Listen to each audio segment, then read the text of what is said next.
किसी ने पूछा है कि मेरा आने वाला कल कैसे अच्छा होगा। आने वाले कल में सब कुछ बेहतर और अच्छा हो सके, इसके लिए मुझे क्या करना चाहिए। एक व्यक्ति इस बात से दुखी था कि उसका भविष्य सुधर नहीं रहा था। वह जो भी भविष्य के बारे में सोचता वैसा नहीं होता। वह अपने आने वाले कल के बारे में चिंतित था। वह अपने भविष्य को लेकर परेशान था। वह जो भी कार्य कर रहा था वह उन सब में विफल हो रहा था। अपनी चिंता, परिवार की चिंता, बच्चों की चिंता उसे खाई जा रही थी।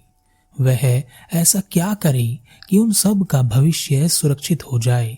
इस चिंता के समाधान के लिए वह कई ज्ञानी लोगों से मिला, अपने मित्रों से मिला, सगे संबंधियों से मिला। किसी ने उससे कहा कि अपने रुपए को, अपने धन को किसी ऐसे कार्य में लगाओ जो भविष्य में तुम्हें ज्यादा मुनाफा या लाभ दे सके। किसी ने कहा कि तुम्हारे ग्रह नक्षत्र ठीक नहीं चल रहे हैं तो कुछ कर्म कांड करवाओ।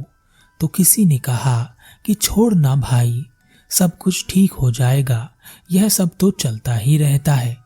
पर वह किसी की बात से संतुष्ट नहीं था। वह अपने सवाल का जवाब चाहता था कि ऐसा क्या किया जाए कि उसका भविष्य सुरक्षित हो जाए। दिन रात वह यही सोचता रहता। एक दिन उस व्यक्ति ने एक उड़ी बाबा के बारे में सुना। किसी ने उसे बताया कि उड़ी बाबा उसकी समस्याओं का समाधान कर सकते हैं। वह व्यक्ति एक धन की पोटली लेकर उड़ी बाबा के पास पहुंचा और कहा, बाबा, मैंने आपके बारे में बहुत सुना है। मेरी एक समस्या है, अगर आप उसका समाधान कर देंगे तो यह धन की पोटली मैं आपको दक्षिणा के रूप में दूंगा।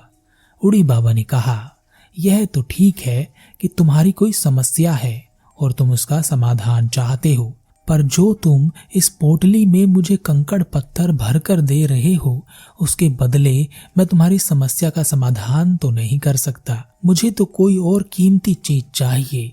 इससे पहले कि मैं तुम्हें बताऊं कि वह कीमती चीज क्या है, तुम मुझे अपनी समस्या बताओ।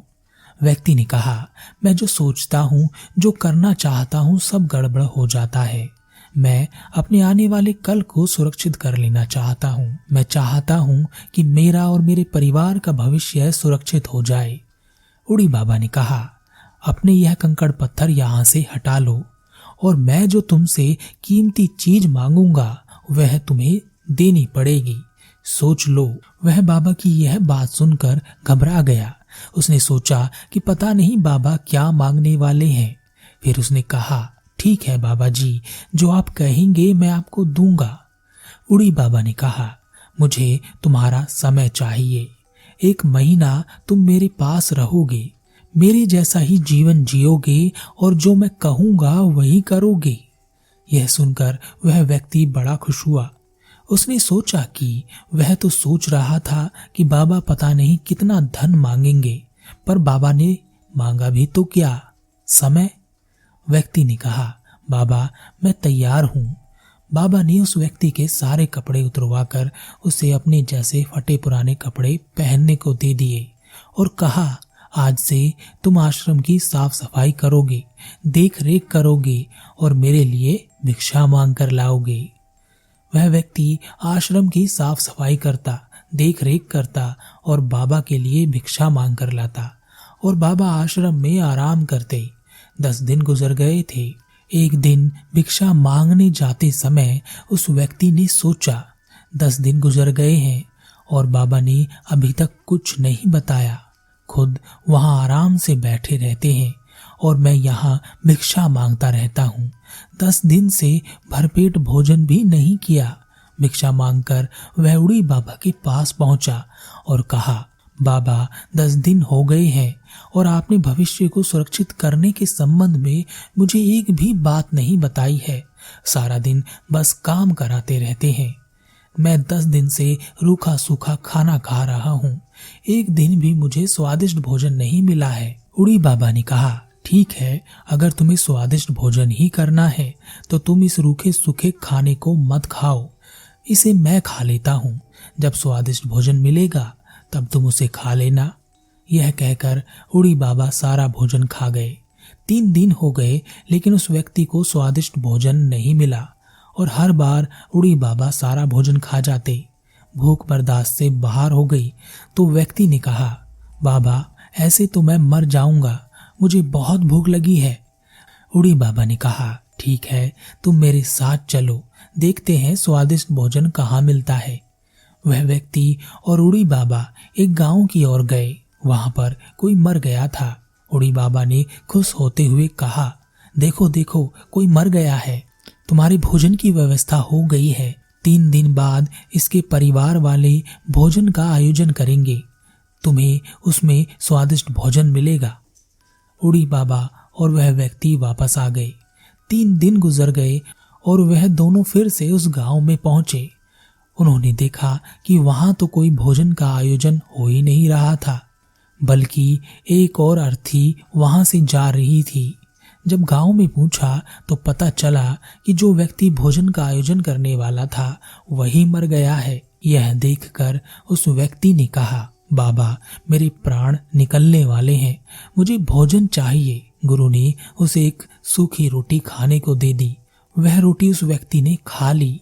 तब उड़ी बाबा ने कहा, हमने तो अच्छा ही भविष्य देखा था, पर उल्टा हो गया।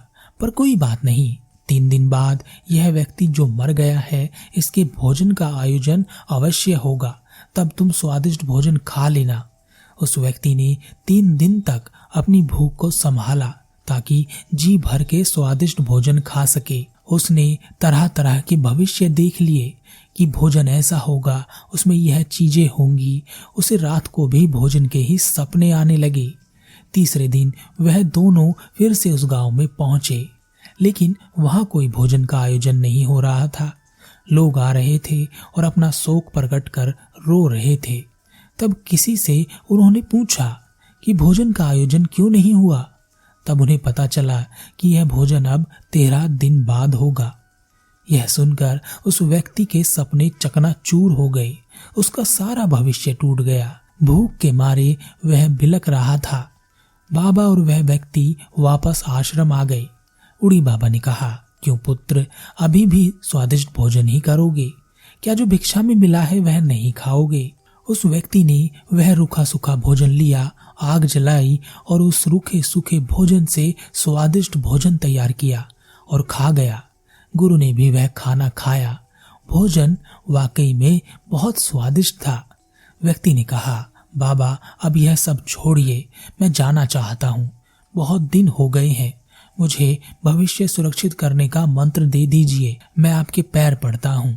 उड़ी बाबा ने कहा, अभी भी बात तुम्हारी समझ नहीं आई है। ध्यान से देखो और समझो। भविष्य को सुरक्षित करना, आने वाले कल को सुरक्षित करना, ऐसा ही है जैसा तुम्हारा भविष्य में स्वादिष्ट भोजन खाना था। क्या तुम्हें स्वादिष्ट भोजन मिला?